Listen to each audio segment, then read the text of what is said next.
Buenos días, Inge. Buen día a todos. Estoy viendo que simplemente la mitad de la gente que habitualmente está en clases, pues aquí, en hora de madrugada, o porque no estaban de acuerdo en pasar la clase el día de hoy.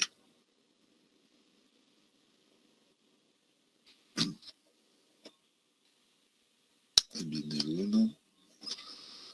Bueno, pero nosotros habíamos acordado el día de ayer todo pasar normal, ¿no?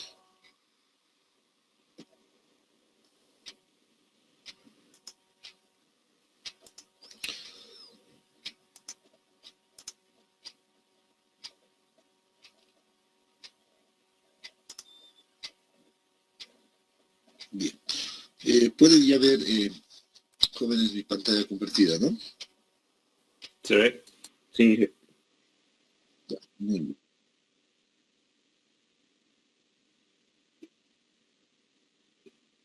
Claro. Bueno,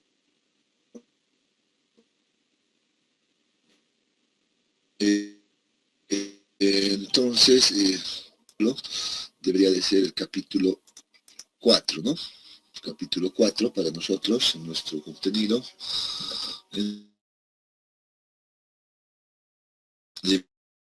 Debemos hablar aún más. Este es un capítulo bastante importante, ¿no? En el sentido de que los conceptos que se aprenden acá, o los métodos, o el método al menos que vamos a aprender para determinar los esfuerzos que existen en el terreno, ¿no?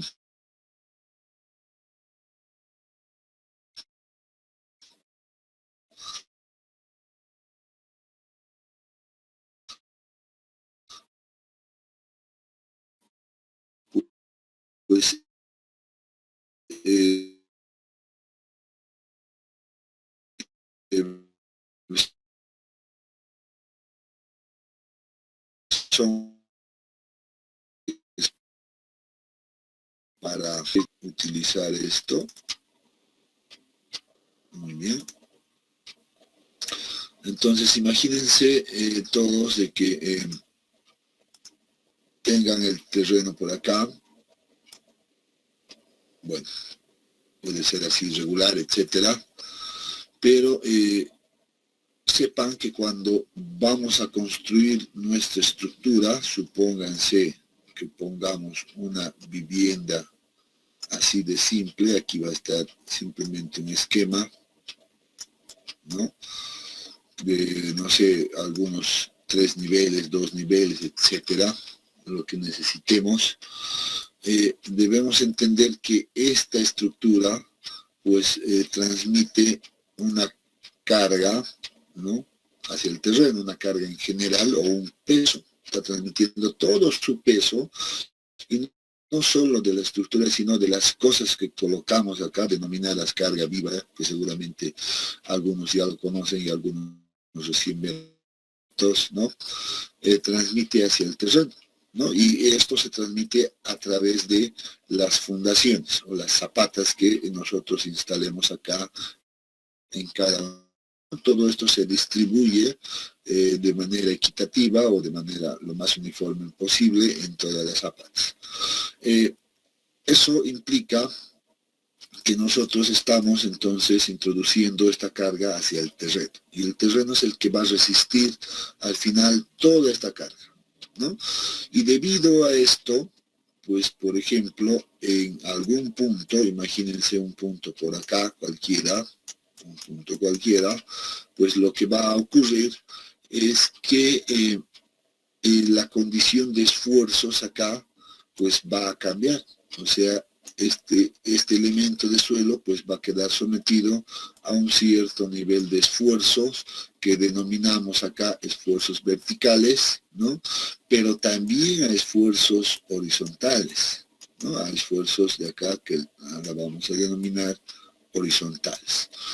Sin embargo, nosotros en este capítulo solamente nos concentramos en determinar el esfuerzo vertical, no así el esfuerzo horizontal. Vamos a suponer que solamente estaría actuando estos esfuerzos verticales, ¿no? Entonces,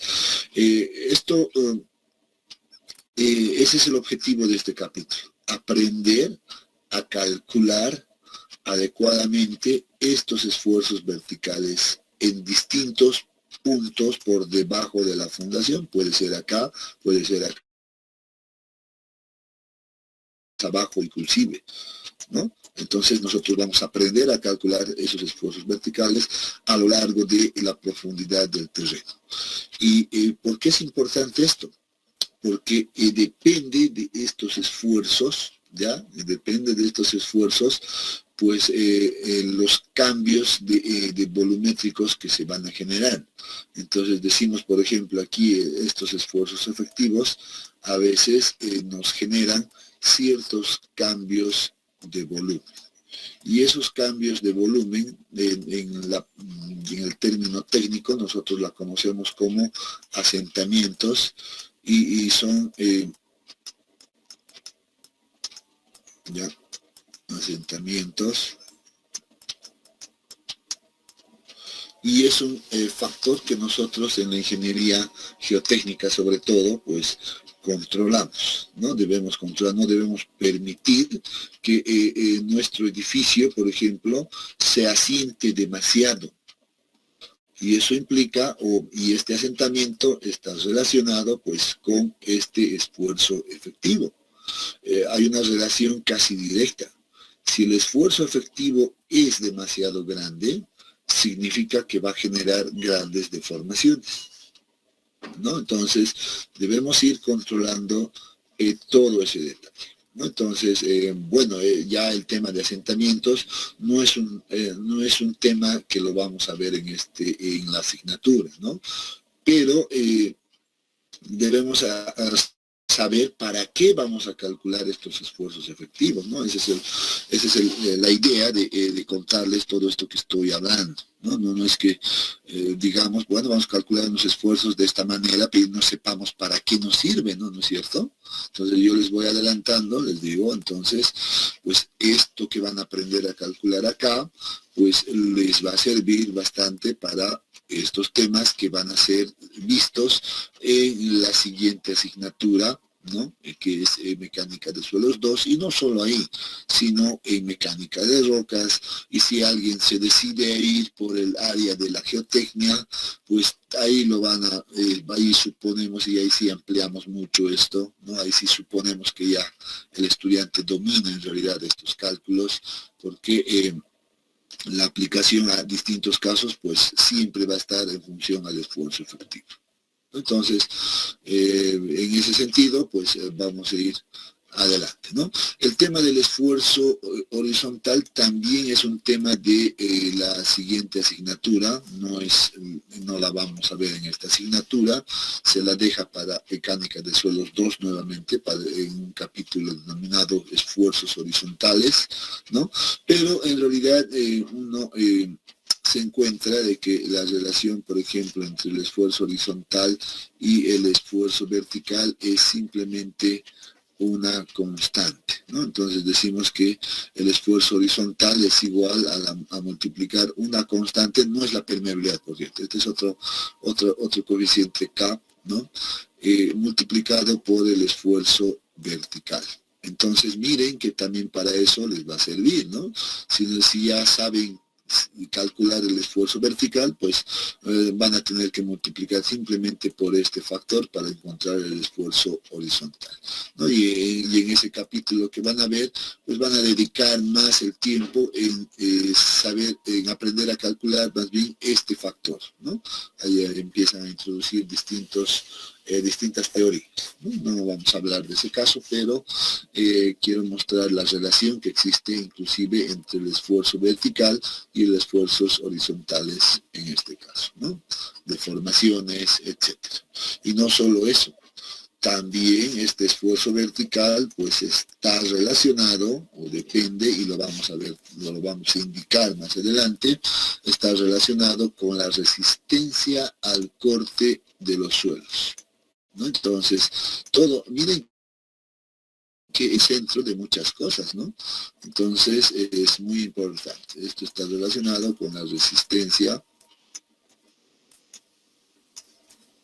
¿no?, al corte del suelo.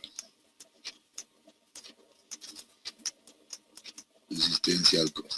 Y la resistencia al corte, pues es nuevamente un tema muy minucioso, ¿no? Un tema que nos va a proporcionar en realidad información de cuánto puede resistir el terreno, por ejemplo, ¿no? Hasta cuánto de peso puede resistir el terreno. Eso es lo que controla, por ejemplo, este concepto de resistencia al corte.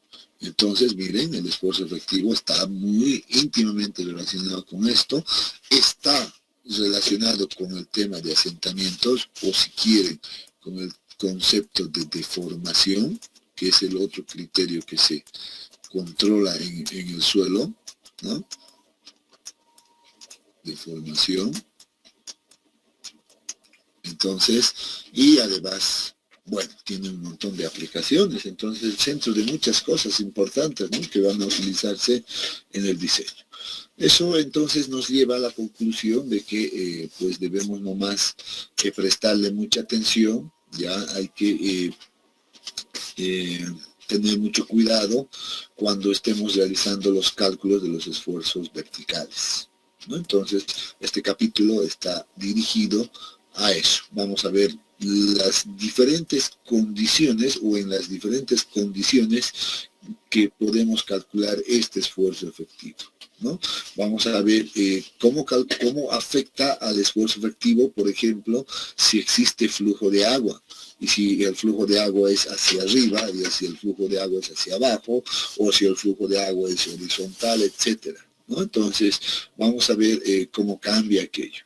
Por otro lado, también vamos a ver cómo se comporta este esfuerzo efectivo cuando no existía, por ejemplo, el terreno, a lo que denominamos condiciones iniciales, cuando no existía la estructura, ¿no?, a lo que denominamos condiciones iniciales, y cómo cambia cuando colocamos la estructura, cuánto incrementa, por ejemplo, a lo que se denomina cambio de esfuerzos efectivos, ¿no? Entonces, vamos a ver todos esos detalles.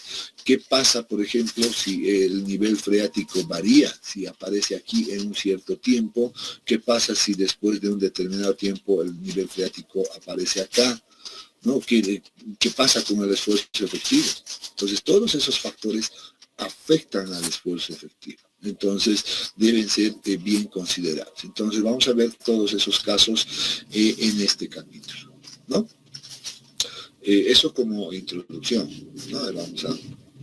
He tratado de hacer una introducción general desde un punto de vista un tanto práctico, ¿no? O sea, ver la aplicación directa, hacia cómo me va a relacionar, o cómo se relacionaría esto con ingeniería y todo aquello. Yo lo que siempre veo,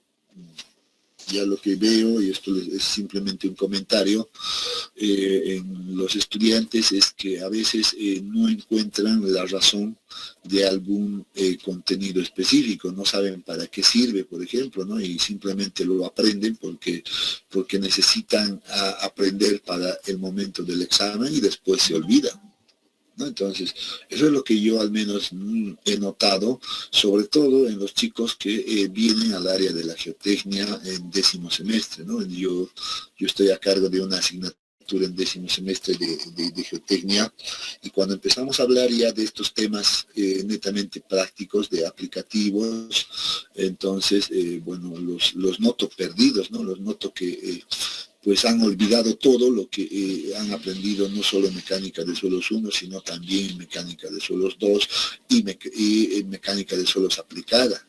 Entonces, si llegan como que estuvieran empezando de nuevo, pues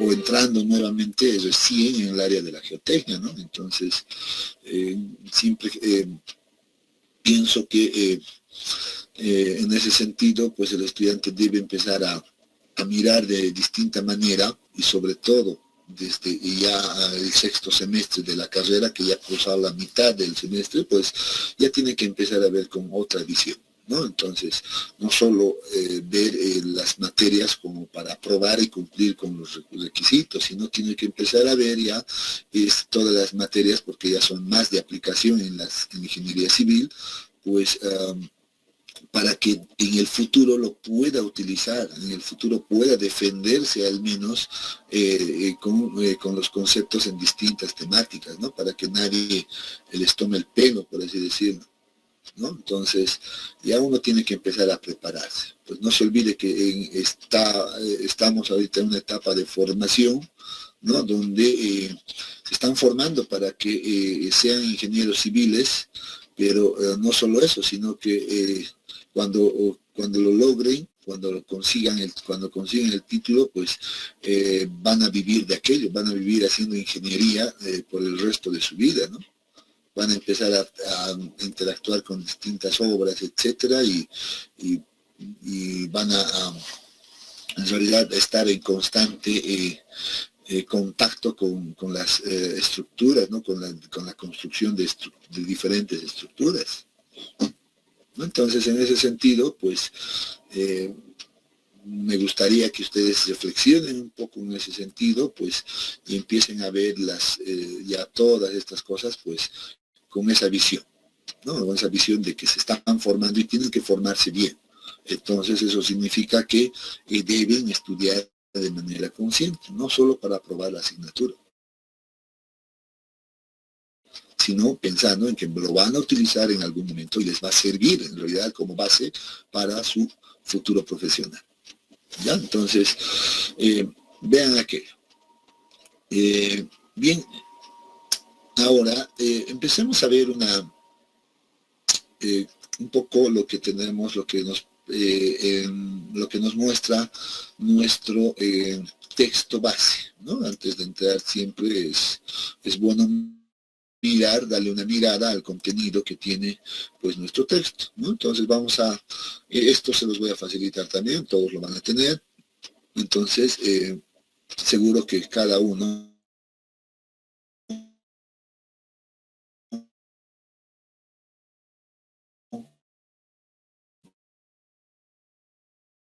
debería de leerlo con mucho más detalle, todo de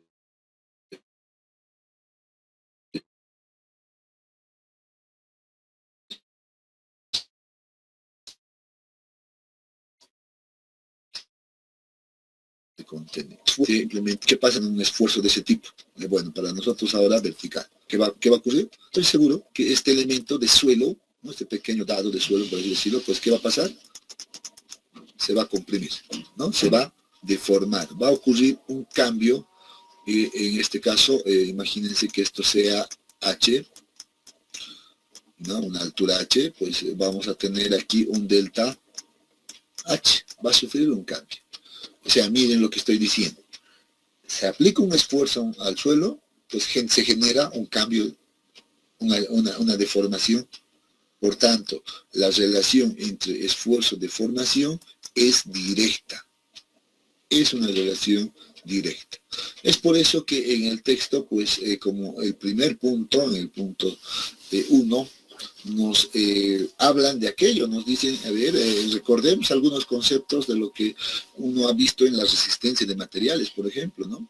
Que es una materia prerequisito para mecánica de suelos 1, el haber vencido resistencia de materiales. Bueno, esta primera parte pues hace referencia un poquito a recordar esos conceptos de la resistencia de los materiales, ¿no? Entonces dice, recordemos qué son, por definición, qué son esfuerzos y qué son deformaciones, ¿no? Entonces, aquí hay un tanto ese concepto, bueno, esto voy a borrar, ¿no?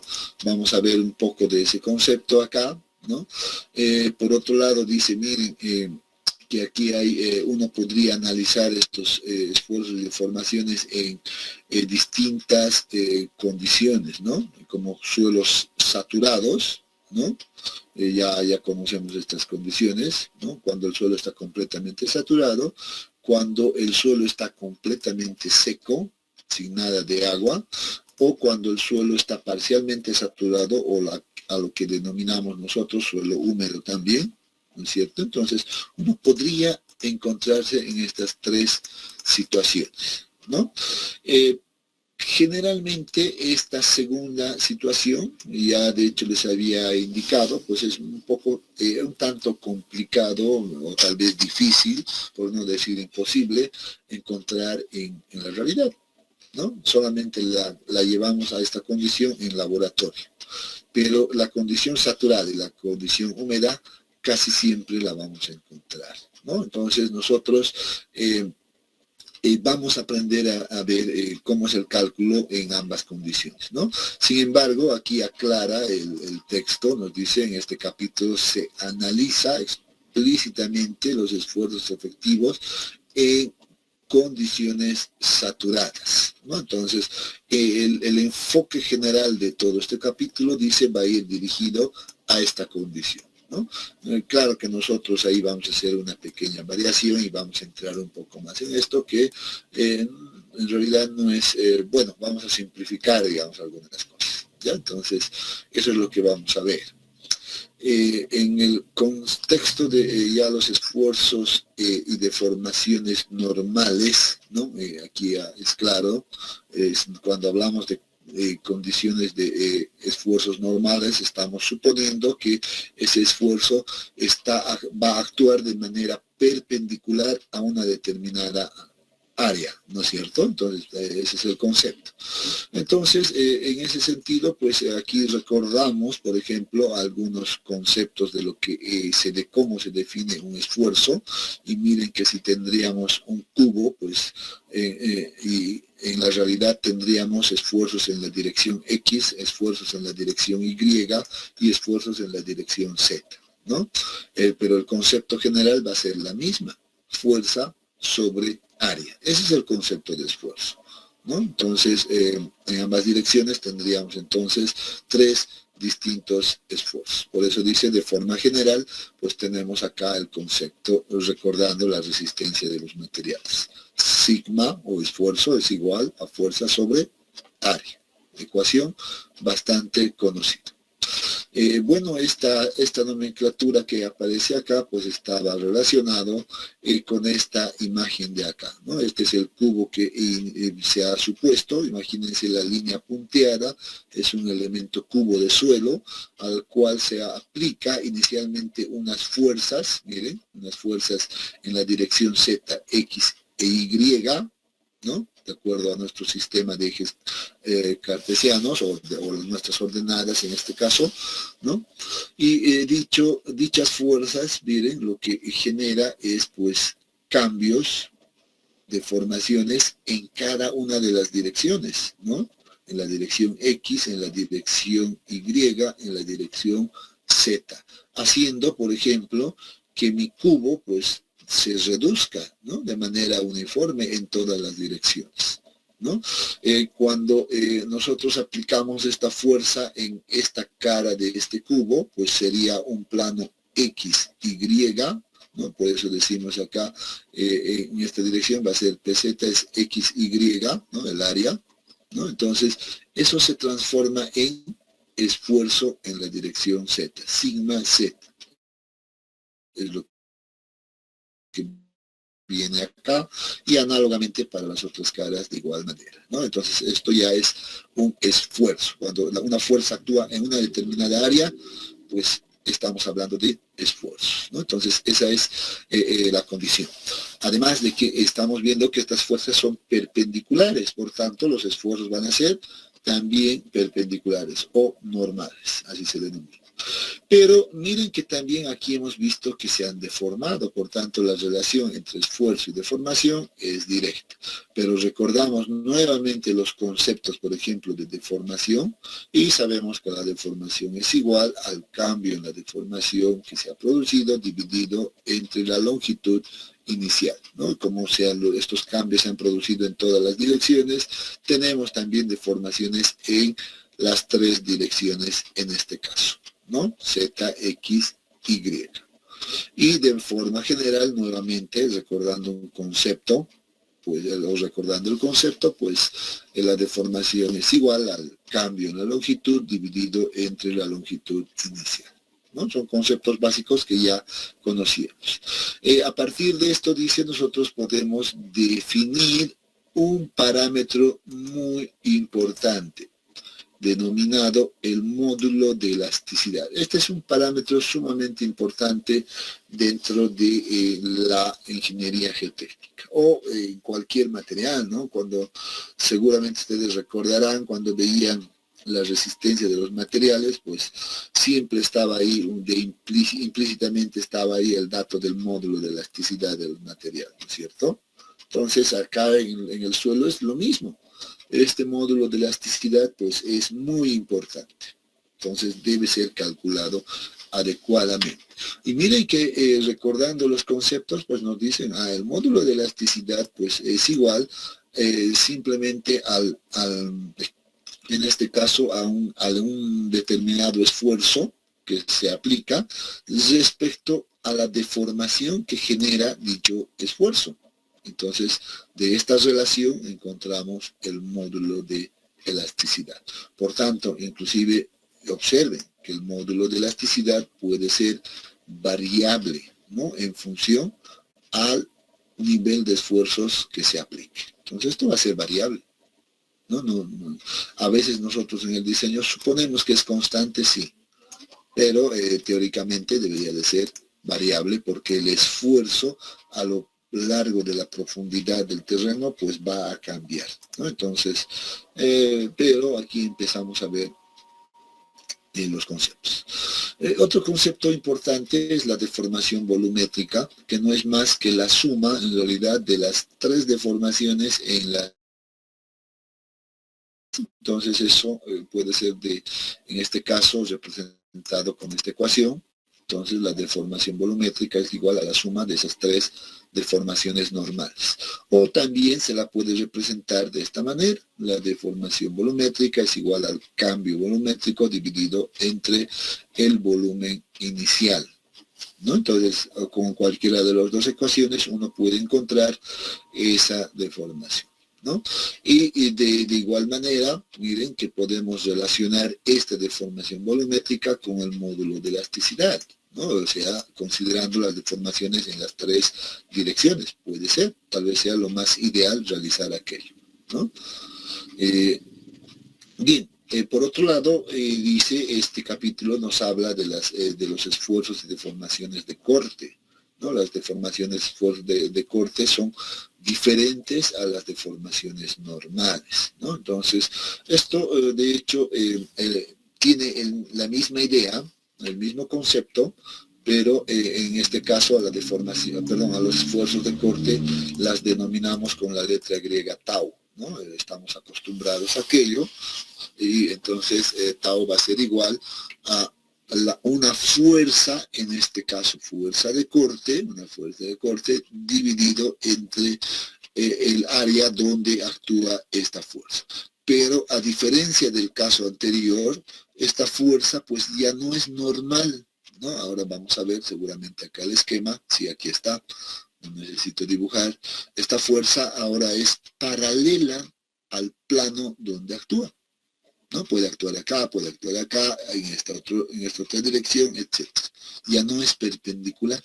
Y por eso, debido a esta disposición, pues lo que nos genera son esfuerzos cortantes, ¿no? Y ese esfuerzo cortante es denotado con la letra tau, como les decía, ¿no? Por otro lado, vamos a ver aquí en la imagen, por ejemplo, que si nosotros aplicáramos esta fuerza de esta manera, pues lo que se genera es una especie de distorsión al elemento de suelo, ¿no? Aquí ya la deformación que genera esta fuerza cortante, pues es una distorsión. Y miren que ha cambiado la forma, se ha distorsionado este cubo y ha cambiado de esta manera, ¿no? Por tanto, ya aquí hablamos de que está actuando un esfuerzo cortante, pero también ha generado un cierto desplazamiento de este punto, por ejemplo, miren, este punto que inicialmente se encontraba acá, pues se ha desplazado hasta este otro punto y por tanto tenemos un delta X, un desplazamiento en esta dirección X, ¿no? Sin embargo, se dice como que esta fuerza actúa también en la parte inferior, pues el punto de acá abajo, pues por lo general pues se va a quedar como si estuviera empotrado, ¿no? Se queda fijo y simplemente ocurre el movimiento acá arriba, lo que nos genera entonces un ángulo de distorsión, ¿no? Este es un ángulo de distorsión o que sería análogo a la deformación de corte, ¿no? Es una deformación de corte, ¿no? O producida, es una deformación más bien producida por el esfuerzo cortante. Entonces ahí cambia un poquito ese concepto, ¿no? Entonces, viendo un poquito hacia arriba, ¿no? Entonces decimos, ese corte, miren, este ángulo, pues va a ser igual, si uno agarra esto, pues va a ser igual a la tangente, dice, no, o la tangente de este ángulo, más bien va a ser igual a delta X dividido entre Z, que sería la altura de este elemento, ¿no? Eso es lo que tenemos acá. Y de aquí, si despejamos este ángulo, esta deformación, sería igual a tangente menos 1 por de esta relación. Sin embargo, esto en la geotecnia se simplifica, ¿no? Dice para pequeñas deformaciones, que es lo que ocurre, sobre todo en los suelos, ya son pequeñas deformaciones. Entonces dice, se asume que la tangente de este ángulo es igual a la deformación angular, o sea, no va a haber mucha diferencia, ¿no? Por ser las deformaciones muy pequeñas. Entonces, miren que la deformación, en este caso de corte, pues va a ser igual simplemente al desplazamiento ocurrido en esta dirección X, dividido entre la altura inicial. Muy parecido a la definición, por ejemplo, de este concepto, ¿no es cierto? Muy parecido. Cambio de volumen o cambio de la longitud dividido entre la longitud inicial. Entonces llegamos casi a una relación muy parecida, ¿no? Entonces esto es lo que debemos tener en cuenta a partir de ahora, ¿no? Por otro lado, cuando el suelo es sometido a esfuerzos cortantes, pues a veces resulta ser interesante el determinar un parámetro adicional que es el módulo, en este caso, de corte, ¿no? El módulo cortante, ¿no? Denominado con la letra G mayúscula, por cierto, ¿no? Que es igual al esfuerzo cortante dividido entre la deformación generada por este esfuerzo. Igual tiene una definición muy parecida al módulo de deformación, ¿no? Entonces, bueno, si trabajamos en términos de corte, pues podemos utilizar esta definición. Y una vez que hemos recordado estos conceptos básicos de esfuerzo y deformación, pues empezamos a ver un poco también cómo reaccionan los materiales, por ejemplo, cuando son sometidos a esfuerzos normales, cómo reaccionan los materiales. Y aquí pues vamos a empezar a introducirnos a conceptos de la elasticidad, por ejemplo, ¿no? Y la plasticidad, sobre todo para nuestros suelos. Seguramente ustedes recordarán que en resistencia de materiales, pues todo lo han trabajado en base a la teoría de la elasticidad, ¿no es cierto? ¿Por qué? Porque estaban trabajando con materiales homogéneos, ¿no? Sin embargo, acá ya tenemos un problema. Los suelos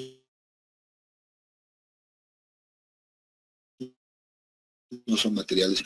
Eso significa que el comportamiento debe ser diferente o va a ser diferente, ¿no? Entonces, en ese sentido, vamos a ver un poquito esta respuesta a los materiales y para aquello, dice, tenemos un esquema de un cilindro, vamos a suponer que es, por ejemplo, un material cualquiera que tiene, por ejemplo, o tenía inicialmente esta altura, h sub 0, que viene desde acá, ¿no? Hasta acá, y tenía un diámetro también inicial, ¿no? Un diámetro o un radio inicial, si quiere, E de sub 0, y a la cual se le aplica, por ejemplo, ciertos incrementos de carga. Por eso viene acá como delta P, ¿no? Se le aplica un cierto incremento de carga, y lo que uno observa, dice, es, pues yo aplico un delta P y me genera un delta Z. Pero no solo eso. En la realidad lo que ocurre, dice, hay un cambio obviamente en esta dirección vertical, pero también este material sufre una deformación radial. Se genera un incremento en esta otra dirección, delta R, ¿no? En este caso es como que si estuviera achatando la muestra, pero también un poquito creciendo en anchura, ¿no?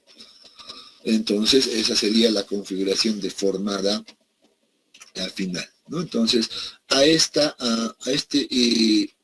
modelo de carga, por lo general se la denomina un cargado uniaxial. ¿Por qué uniaxial? Porque simplemente se aplica una carga en esta dirección, ¿no? Entonces, eso es bastante habitual en realidad en laboratorio, ¿no? En laboratorio nosotros aplicamos a las muestras siempre casi de esta manera, ¿no? Cargas uniaxiales, aplicando cargas en este sentido y midiendo las deformaciones, ¿no? Entonces, es algo que ocurre habitualmente.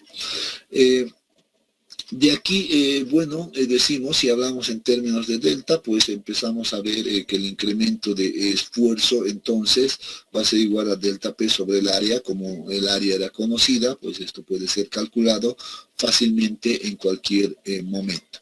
La deformación, lo propio, siguiendo los conceptos que hemos visto, pues va a ser igual, el cambio de la deformación va a ser igual al delta Z sobre H inicial, ¿no? Entonces, eso va a ocurrir en todas las cosas. Pero también ahora vemos que si hay un cambio en esta dirección, podemos determinar con la misma idea, entonces el cambio, aquí hay un error, debería de ser en la dirección X, o si quieren radial, ¿no? El cambio radial, está aquí, es nomenclatura error de typeo, ¿no? Debe ser igual al cambio que se produce en esta dirección radial, delta R, dividido entre el radio inicial. Entonces, podemos encontrar con ese mismo concepto estas deformaciones, ¿no? Y si conocemos esta deformación radial, ¿ya? Entonces, vamos a poder encontrar esta deformación o este parámetro del suelo, que es el coeficiente de Poisson, ¿no?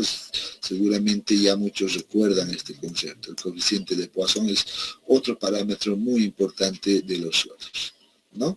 Que dice, se define como la relación entre las deformaciones laterales y la deformación axial. Entonces, simplemente tengo que dividir esto entre esto y voy a tener como resultado el coeficiente de Poisson, ¿no? Sin embargo, en la práctica, debo ser claro con ustedes, a veces es muy complicado poder tener de manera precisa esta medida. La vertical se la mide fácilmente, pero esta medida a veces es muy complicado realizar. Por eso que a veces no utilizamos mucho esta ecuación, sino más bien recurrimos a cuadros como estos, por ejemplo, ¿no? Donde nos proporcionan valores típicos del coeficiente de Poisson. Y en realidad la recomendación para la ingeniería geotécnica también es acudir a estas tablas principalmente, ¿no? Para adoptar un valor adecuado del coeficiente de Poisson. Pero miren que el coeficiente de Poisson pues va a estar básicamente oscilando entre 0.2 y 0. Aquí 40 aparece, que en realidad debería ir hasta 0.45, ¿no? Pero es un rango bastante pequeño, eso quiero que noten, ¿no? Y que depende también del tipo de material. Arcillas, arenas, pues tenemos otros valores, ¿no? Entonces debemos empezar a mirar esto para poder adoptar un valor criterioso. Entonces, esto creo que no es mayor el problema. También nos presenta aquí el texto pues algunos valores típicos de módulo de elasticidad y módulo cortante en función para distintos materiales, ¿no? arcillas, arenas, tenemos módulos de elasticidades y el módulos cortantes, pero nos dice en este caso estos módulos son los denominados secantes o para condiciones drenadas, ¿no? Entonces vamos a ver un poquito de esto a continuación, ¿no? Miren que aquí, por ejemplo, si nosotros haríamos un ejercicio práctico en base a esto, aplicar por ejemplo, un primer incremento de carga, medir la deformación 1 y luego volvemos a incrementar de nuevo otra carga, por ejemplo, 2, ¿no? O el mismo 1, entendiendo que delta P1 sea igual a delta P2, por ejemplo. Eso significa que voy a hacer incrementos de cargas iguales, pues voy a ir generando deformaciones seguramente también diferentes, ¿no? Delta sigma 2, delta Z3, etcétera, ¿no? Y así podría incrementar aquello. Lo que quiero decir es que al suelo nosotros podemos aplicar de manera controlada distintos incrementos de carga y medir las deformaciones que se van a ir produciendo. Resultado de aquello, seguramente vamos a tener unas curvas de este tipo, unas curvas denominadas esfuerzo de formación. Estas son unas curvas que nos van a dar información del comportamiento que tenga nuestro material, ¿no? Si le aplico un esfuerzo, ¿cuánto se deforma? Esa es la relación, ¿no? Por eso se denominan curvas esfuerzo de formación, ¿no? Pero miremos acá, ¿qué nos dice? Esta es una curva de esfuerzo de formación de un material elástico lineal y no lineal. ¿Qué significa decir que el material es elástico? Eso significa que si yo le aplico varios incrementos de carga, pues este nivel de carga, ¿no? Hasta este nivel de carga, a ver, aquí vamos a tratar de hacer, llego hasta este nivel de esfuerzos, pues se supone que se ha generado una deformación, ¿no? Se ha generado una cierta deformación ahí. Pero ¿qué pasa si yo, por ejemplo, ahora quito este esfuerzo, retiro el esfuerzo de la muestra? Imagínense, nuevamente aquí mi elemento de suelo, yo le he colocado una carga ahí, bueno, he ido incrementando, ¿no? Varias cargas, poco a poco, pero al final llego a este incremento de esfuerzos que la voy a denominar final, por ejemplo. Me genera una deformación, aquí, también, final, ¿no? Y si yo retiro esto, ¿qué pasa si yo retiro esta carga? Aquí, ¿qué va a ocurrir? Va a ocurrir que esto va a regresar por la misma vía hasta el origen, ¿no? Hasta el origen. Eso significa que toda la deformación que se ha generado, pues se recupera. Ese es el concepto de la elasticidad, ¿no? Y cuando hablamos de material elástico lineal, significa que para cada incremento de carga que yo he adoptado, pues se ha producido la misma deformación. Y de esa manera se define esta línea recta. Pero también hay materiales elásticos, pero que no se deforman de igual manera. O sea que para mismos incrementos de carga, pues me da diferentes deformaciones y eso hace que tengamos esta curva de acá, esta curva B, ¿no? Pero de igual manera, si yo llego a un cierto nivel de esfuerzos, por ejemplo y retiro la carga, pues nuevamente eso va a venir por esta trayectoria, va a recuperar toda la deformación que se ha producido, toda esta, y nuevamente empezamos en el origen. ¿No? Entonces, ahí está la diferencia, ¿no? Sin embargo, miren que podemos aprovechar acá el de definir, por ejemplo, en base a estas curvas, el módulo de elasticidad, ¿no? Aquí tenemos los módulos de elasticidades que pueden ser definidos si tuviéramos este comportamiento, pues vamos a decir que la pendiente de esta recta, ¿no?, es el módulo de elasticidad inicial. Pero si yo defino, por ejemplo, un punto cualquiera sobre esta otra curva, por ejemplo, y hago pasar una tangente a esa recta, pues, y determino la pendiente de esta recta, pues esta va a ser también un módulo de elasticidad tangente, denominado así. Y si determino nuevamente otro punto por acá y lo uno con el origen, como estoy viendo acá, pues voy a tener una recta, y la pendiente de esa recta va a ser el módulo de elasticidad secante. Entonces, miren que se pueden definir distintos módulos de elasticidad, ¿no?, dependiendo en qué caso nosotros estemos o nos encontremos. Podemos encontrar un módulo de elasticidad secante, tangente y un módulo de elasticidad inicial, ¿no? Entonces, bueno, este es un análisis que seguramente lo tendrían que realizar, sobre todo cuando van a ver el tema de asentamientos. Ahí se entra en un estudio mucho más a detalle en relación al módulo de elasticidad, a estos valores. ¿Ya? De momento para nosotros nos sirve simplemente como un dato, ¿ya?, que este módulo de elasticidad podemos encontrar a partir del esfuerzo de formación, o de las curvas esfuerzo de formación. Muy bien, excelente. Hasta aquí todo bien. Hay un detalle, hay una condición que estas curvas corresponden a materiales elásticos. El suelo no es un material del todo elástico.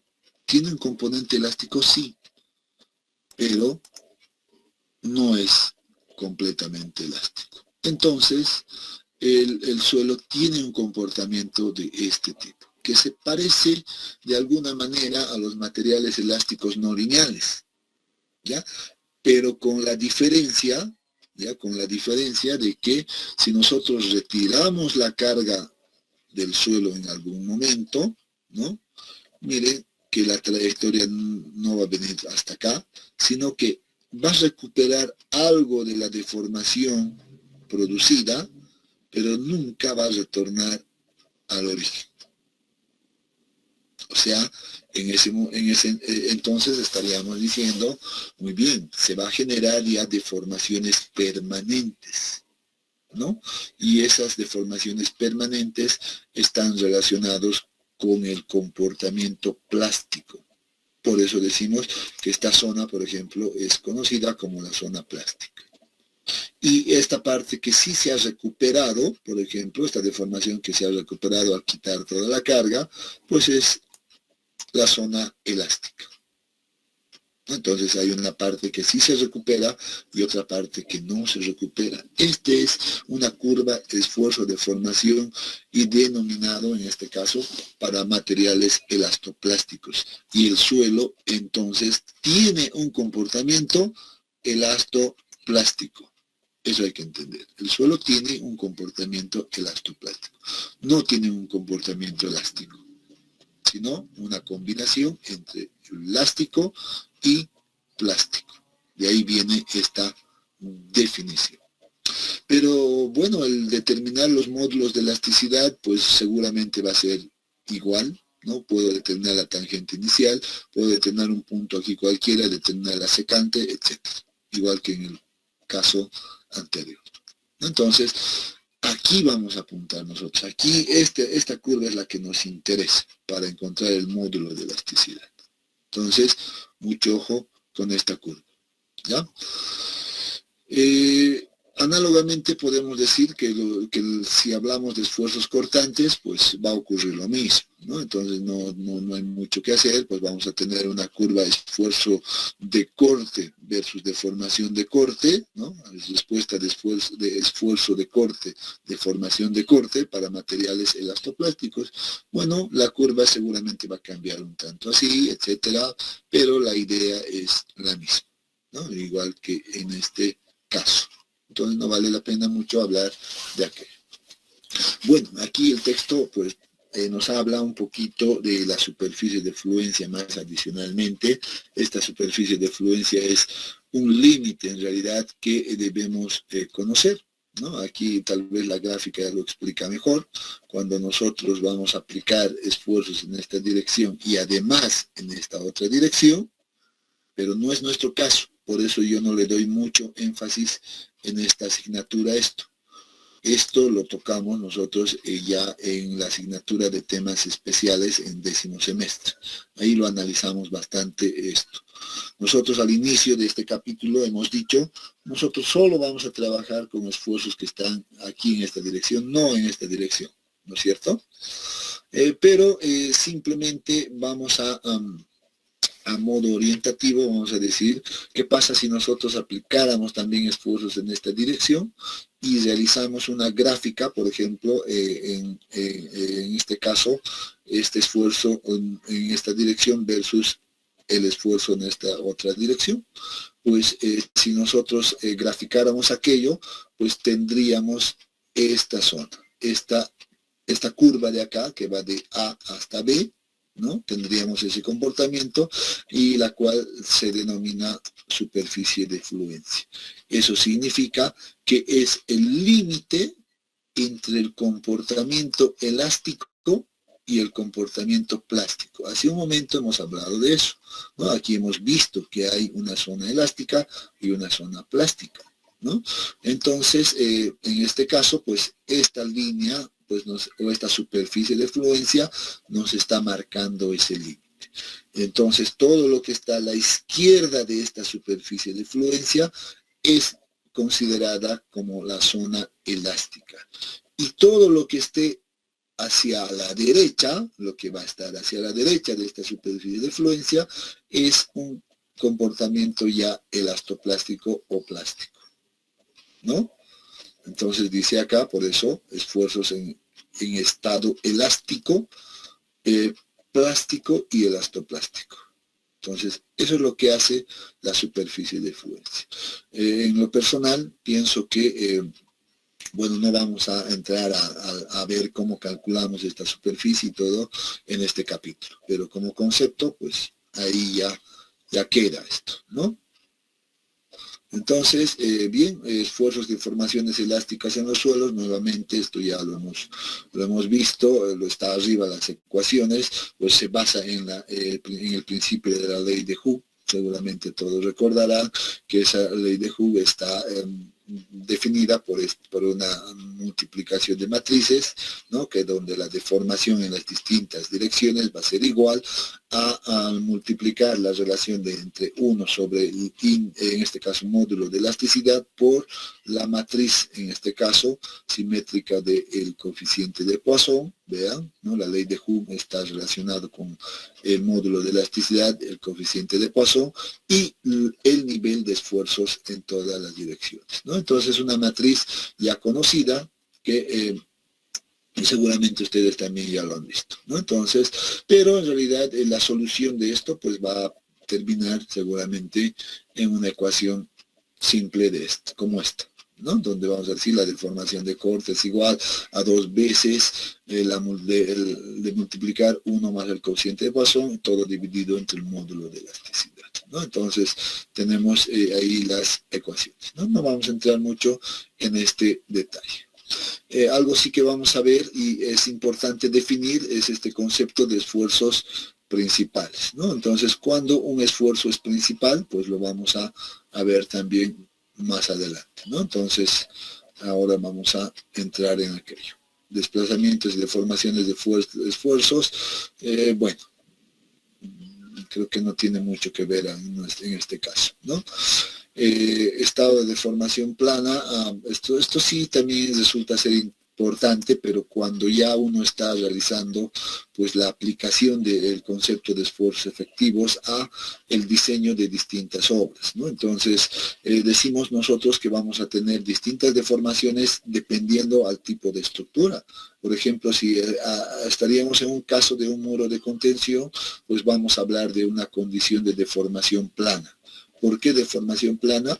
Porque como el muro de contención es bastante larga en esta dirección, pues se supone que la deformación en esta dirección es igual a 0, ¿no? Esa es la condición que no va a ocurrir deformaciones en esta dirección, solamente van a ocurrir deformaciones en esta otra dirección. Por eso se denomina deformación plana. En el caso de una condición axisimétrica, pues eso ya es diferente, sería el caso de que hemos visto hace un momento de carga uniaxial, ¿no? Ese cargado uniaxial, pues estaríamos viendo que aquí la deformación va a ser uniforme o de manera radial a lo largo de un eje, ¿no? Todas las deformaciones van a ser uniformes, radial. A eso se denomina una condición axisimétrica, ¿no? Entonces, esos detalles en realidad, estos conceptos nos sirven, pues, sobre todo en ya el análisis. Creo que para los consuelos, remarcando, debemos definir adecuadamente lo que es los esfuerzos totales. Vamos a hablar de esto un poco, ¿no? Vamos a definir adecuadamente qué son los esfuerzos o las presiones de poros. Esto ya lo conocemos, este esfuerzo. Volvemos a retomar en este capítulo el concepto de presión de poros, ¿no? Lo que hemos visto en el capítulo anterior. Entonces el concepto es la misma, exactamente el mismo. Y luego finalmente vamos a ver el concepto de esfuerzos efectivos, que en realidad es la razón de este capítulo, ¿no? Entonces vamos a hablar de este concepto de esfuerzo efectivo. Miren que vamos a definir esta ecuación. Vean que aquí ya se está definiendo el esfuerzo efectivo, entonces, con una denotación como sigma prima, por ejemplo, ¿no? Y que es la relación entre un esfuerzo total menos la presión de poros, ¿no? Entonces vamos a llegar a aquello. Claro que aquí el texto tiene una explicación también. Ya uno puede revisar esto y ver cómo llega en realidad a ese concepto de esfuerzo efectivo o a esa ecuación misma que vamos a ver, que es esta, ¿no? Entonces vamos a llegar a ver todo este detalle y luego vamos a hablar de lo que es el principio del esfuerzo efectivo, que son dos hipótesis propuestas por Bishop. En realidad este autor dice, bueno, el principio del esfuerzo efectivo son estas dos cosas, ¿no? Estas hipótesis que se manejan acá, que el cambio de volumen y de formación de los solos dependen del esfuerzo efectivo y no del esfuerzo total, ¿no? Llegando a esta ecuación o concluyendo con esta ecuación. Y por otro lado dice que también otro de los principios del esfuerzo efectivo es de que la resistencia al corte depende del esfuerzo efectivo y no del esfuerzo total normal al plano considerado. Con lo que llegamos a una ecuación, a una segunda ecuación, que la vamos a desarrollar en un capítulo siguiente, ¿no? Aquí en el capítulo siguiente de resistencia al corte. Ahí vamos a ver este concepto, ¿no? Luego vamos a ver el cálculo de esfuerzos efectivos, ¿no? Cómo calculamos los esfuerzos efectivos en distintas condiciones. Determinamos el esfuerzo total, aquí vamos a llegar a una cierta condición, vamos a demostrarla esta. Luego vamos a determinar la presión de poros, bueno, de hecho ya sabemos cómo calcular aquello, pero aquí recordamos un poco. Y luego vamos a ver las condiciones de cálculo de esfuerzo efectivo en suelos saturados, sin flujo de agua, en condiciones, o denominadas también más bien condiciones hidrostáticas, ¿no? Entonces, esta es tal vez la condición más fácil de calcular el esfuerzo efectivo, más simple, ¿no? Y aquí tenemos algunas condiciones. Para eso el texto se basa en este modelo, ¿no? Si no hay flujo de agua, pues todos los niveles de agua están relacionados a un mismo nivel. Ya vamos a ver todo eso. Y empezamos a graficar la variación del esfuerzo total, la presión de poros y finalmente el esfuerzo efectivo, ¿no? Entonces todo esto vemos por acá. Miren que aquí tenemos algunos ejemplos que lo vamos a ver también. Luego vamos a ver el caso de del cálculo de esfuerzo efectivo cuando existe flujo ascendente, ¿no? Eso significa, vamos a suponer que el agua va a circular en esta dirección y eso hace que ocurran ciertos cambios, por ejemplo, en la presión de poros, ¿no? Entonces vamos a ver cómo afecta aquello, pero la idea es la misma. Vamos a encontrar una variación del esfuerzo efectivo en función a la profundidad, ¿ya? Luego vamos a ver el caso del flujo de agua descendente, que está en la otra dirección, o sea, suponiendo que el agua circula ahora en esta dirección, lo mismo nos genera una variación en estos niveles de agua, por ende en la presión de poros, ¿no? Y nuevamente calculamos aquello. Después de esto, seguramente vamos a ver ya la última parte de este capítulo, miren que no es muy amplio, hay muchos ejercicios por acá, pero lo que sí vamos a ver es este. Este es el tema que nos interesa bastante, que es el cambio de esfuerzos efectivos. Bueno, esta gráfica no corresponde acá, hay un error de formato acá, ¿no? Que debe ser ordenado, pero vamos a ver esta condición de cambio de esfuerzos efectivos, algunos conceptos por ahí, el modelo mecánico que vamos a describirlo, etc., ¿no? Entonces todo esto vamos a ver. Hasta aquí vamos a llegar en este capítulo. Hasta ver el cambio de esfuerzos efectivos, vamos a ver cómo calculamos cuando se generan esos cambios, cómo cambian los esfuerzos efectivos a lo largo del tiempo inclusive. Vamos a anotar dos condiciones iniciales y condiciones a largo plazo. Entonces vamos a ver todo este detalle. Y con esto cerramos este capítulo. Ese es el objetivo de este capítulo número 4 para nosotros, ¿no? Entonces vamos a ver todo este detalle. Bien, tenemos todavía un par de minutos. Entonces voy a ir a mi presentación para ver un poco del resumen que presenta obviamente esto, ¿no? Enfocado al contenido del texto. Miren que vamos a ver acá, vamos a recordar un poco de todo lo que ya hemos hablado, ¿no? Entonces la ventaja es que ya lo hemos hablado y aquí vamos a poder pasar rápidamente seguro todo esto, ¿no? Habíamos dicho que el análisis de asentamientos, capacidad de carga, estabilidad de taludes, presas y presiones laterales dependen del esfuerzo efectivo. Lo hemos mencionado bastante enfáticamente, ¿no? Por lo que este concepto es muy importante dentro de la ingeniería geotécnica. Y no solo ingeniería geotécnica, sino también ingeniería civil. Cuando hablamos de deformaciones, pues nos encontramos con algunos ejemplos registrados a través del tiempo, y un icono de la ingeniería geotécnica, por ejemplo, es la Torre de Pisa, ¿no? Todos seguramente han leído, y si no han leído, pues uno puede googlear ahora fácilmente y decir, a ver, quiero conocer un poco de la historia de la Torre de Pisa, y seguramente se va a encontrar con una historia muy interesante que le va a hablar de la aplicación de los esfuerzos efectivos y los asentamientos, ¿no? Entonces tiene una historia muy interesante, ¿no? Entonces esto es una falla en realidad que se ha producido porque no se controlaron adecuadamente el cambio de esfuerzos efectivos que se generaban por debajo del terreno. Y por ende los asentamientos no han sido controlados adecuadamente, ¿no? Entonces por eso esta torre sufrió una inclinación. Casos similares pues son el caso de las torres de Garisenda y Asinelli, que están también en Italia.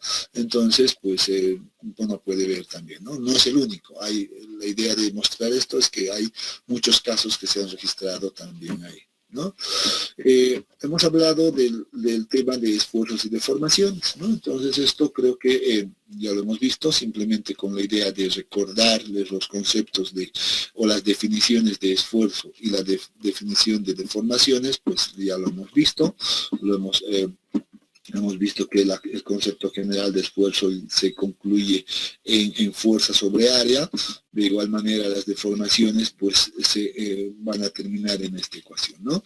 Y la deformación volumétrica es de este tipo. Finalmente, la definición del módulo de elasticidad, que también ya lo hemos visto en el texto, ¿no? Y lo he explicado, me queda un poco más de tiempo en tratar de explicar todo este contexto, ¿no? Entonces vean que esta presentación estaba también en relación a nuestro contenido que aparece en el texto, ¿no? Lo mismo podemos ver de los esfuerzos y deformaciones de corte, donde hemos visto estas distorsiones, hemos hablado cuándo ocurre y cómo se las define finalmente. Entonces, ya hemos visto todo aquello. También hemos visto la respuesta de suelos a carga y descarga. Hemos visto este caso de la carga axisimétrica, ¿no? Hemos visto que las deformaciones radiales, etcétera. Y finalmente hemos definido también el coeficiente de Poisson, etcétera. Todo esto lo hemos revisado. Hemos hablado del comportamiento de los materiales elásticos, lineal y no lineal. Hemos hablado también de la curva de esfuerzo de formación de los materiales elastoplásticos o los suelos, si quieren, ahí donde hemos visto el componente elástico y plástico que aparece por acá, ¿no? Y lo mismo del módulo cortante, estas tablas también lo hemos visto en el texto porque lo hemos extraído de ahí para esta presentación, ¿no? Retomando un poquito y contextualizando en realidad esta idea de la torre de Pisa y la falla, pues que les decía a un inicio, pues no ha ocurrido esto porque no ha sido controlado adecuadamente el nivel de esfuerzos por debajo de esta torre, ¿no? Entonces, en ese sentido, aquí ponemos un poco de, tal vez, de ilustración gráfica al respecto. Supongamos que esta es la torre la base de esta torre, ¿no? Y donde se está aplicando una cierta carga que sería el peso de toda esta torre, ¿no? Entonces, si uno analiza los esfuerzos en distintos puntos, pues se va a encontrar que estos esfuerzos van cambiando, van variando en distintos lugares. Esto va variando. Y esa variación, pues, se resume en este comportamiento, ¿no? Entonces, si uno va a unir varios, entonces vamos a tener que aquí se va a ir generando ciertas curvas de este tipo, ¿no? Estas curvas, pues, entonces nos están marcando, por ejemplo, cuánto es la influencia de esta carga en función a la profundidad. Dice, por ejemplo, a este nivel, pues el 100% de esta carga influye en el terreno. Y a medida que vamos entrando en profundidad, pues la influencia de esta carga va disipándose, se va disipando. Por ejemplo, acá dice más o menos a una profundidad de 1.5 veces el ancho de la zapata o de la fundación, pues dice ya va a estar actuando simplemente el 50% de esta carga. O sea, va a influir solamente el 50% de esta carga. Y así entonces la idea, bueno, nos va dando esa idea, ¿no? Que a mayor profundidad, entonces la influencia de la carga pues va a ser cada vez menos. Pero algo que debo entender, ¿ya? Y para eso tal vez me voy a venir mejor al concepto de bulbo de presiones, que sí es un concepto sumamente importante, ya que les recomiendo puedan grabársela, puedan anotársela, etcétera, ¿no? Este concepto de bulbo de presiones pues está relacionado justo con lo que veíamos anteriormente, la variación de la influencia de la carga en función a la profundidad, ¿ya? En eso pues se define, o a partir de aquello más bien se define este bulbo de presiones que queda marcada y definida en un orden muy próximo, por ejemplo, miren, de 2 veces la base. Si la base de la fundación donde estoy apoyando toda la carga tiene una cierta dimensión, imagínense 2 aquí. 2, pues dice que la carga va a influir al terreno hasta una profundidad de 2 veces, bueno, mejor este es 2, aquí hay un error, estoy haciendo mal las cosas, y este sería, ¿cuánto sería? 2 por 2, 4, ¿no? Sería 4. Entonces estamos diciendo que la carga va a influir hasta una profundidad de 4 metros. Entonces esto sería 4 metros, ¿no? Por tanto, esto teóricamente dice, o significa más bien, que la carga va a influir a esta profundidad en un máximo de 10%, ¿no? De la carga que esté transmitiéndose acá. Entonces vamos a suponer que aquí está la carga ya distribuida como esfuerzo y a lo generalmente la denominamos como una carga Q, ¿no? Entonces eso significa entender que en toda esta zona remarcada de color naranja, pues se van a producir cambios volumétricos, se van a producir cambio de esfuerzos efectivos, por tanto, estos cambios volumétricos se van a dar en toda esta zona. Eso me lleva a la conclusión, y esto es importante, de que debo calcular, por ejemplo, los asentamientos o las deformaciones que se van a producir en toda esta zona. ese me va a definir, en realidad, también este bulbo de presiones me define en qué zona debo calcular los asentamientos, ¿no? Miren, si mi fundación tendría una zapata de 2x2, miren que debería de controlar hasta 4 metros por debajo. Pero miren este caso, supongan que ahora tengo una losa de fundación que simplemente sea de 8 metros, por ejemplo. El concepto de bulbo de presiones va a ser la misma, pero esto se va a transformar en ¿cuánto? 2 por 8, 16 metros. Entonces, miren a la conclusión que llegamos. En los 16 metros se van a producir asentamientos. Significa que yo debo de calcular la variación de esfuerzos o el cambio de esfuerzos efectivos en toda esta zona. Debo calcular. Para eso necesito conocer todas sus propiedades del suelo hasta esta profundidad. Peso unitario, no sé, su índice, índice de vacíos, todas las propiedades debo conocer hasta esta profundidad. Miren que cuando vamos a trabajar con losas de fundación, pues el estudio de suelos tiene que ir dirigido a cubrir estas necesidades. Si estoy trabajando con estructuras pequeñas, pues miren que no es tan importante. Podemos llegar solo hasta 4 metros y listo, ¿no? Entonces, hay que ver también ese detalle, ¿no? Hay que controlar todo este detalle. Eso es lo importante, o más bien, esta es la importancia del concepto de bulbo de presiones.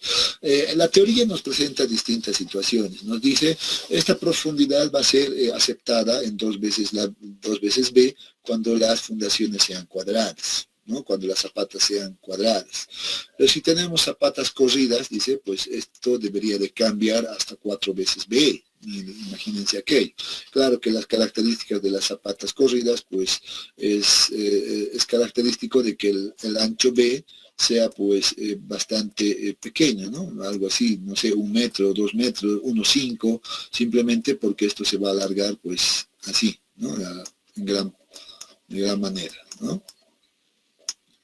Entonces vamos a tener unas longitudes largas, por tanto, bueno, si esta base es pequeña, pues no influiría mucho, ¿no? Pero si las fundaciones son rectangulares, dice, pues deberíamos de calcular esta zona de influencia, pues utilizando esta ecuación, ¿ya? Apunten esto, nosotros para este curso, ¿ya? Vamos a quedarnos con esta idea. Para hacer los cálculos de esfuerzos efectivos, para hacer el cálculo del cambio de esfuerzos efectivos, vamos a tomar esta consideración. Vamos a decir que a 2 veces B, la influencia de la carga es del 10% simplemente. Vamos a cumplir con esto. Esto es lo que vamos a tomar en cuenta. ¿De acuerdo? Entonces vamos a decir, muy bien, a 2 veces B actúa el 10% de la carga simplemente, y con eso vamos a calcular todos los esfuerzos efectivos. Estoy indicando claramente. Cuidado que después aparezcan en el examen y calculen, ¿no? A 2 veces B o 4 veces B hay el 0% de carga, etcétera. Estoy diciendo claro, a 2 veces B, si quieren acá, igual, actúa el 10% de carga. Vamos estableciendo, ¿ya? Y bien, jóvenes, creo que hasta aquí quería llegar. Luego vamos a hablar de estos esfuerzos principales que ya lo hemos visto, pero prefiero que lo hagamos la siguiente clase. Quedaremos acá. Si tuvieran alguna consulta.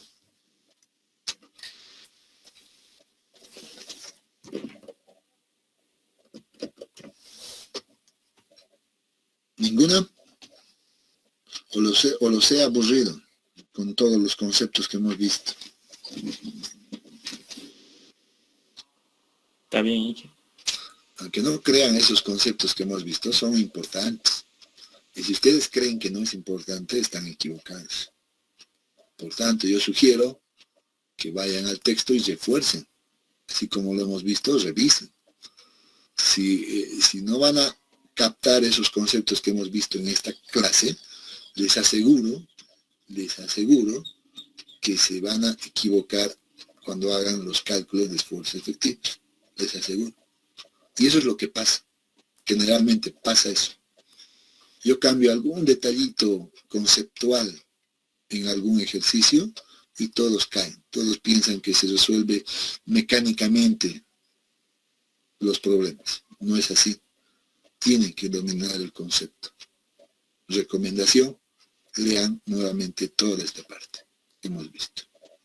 No crean que el examen va a ser igualito que han visto en exámenes pasados, aunque se parezca. A veces hay un concepto que introducimos en el problema justamente para evaluar si el estudiante ha asimilado adecuadamente los conceptos.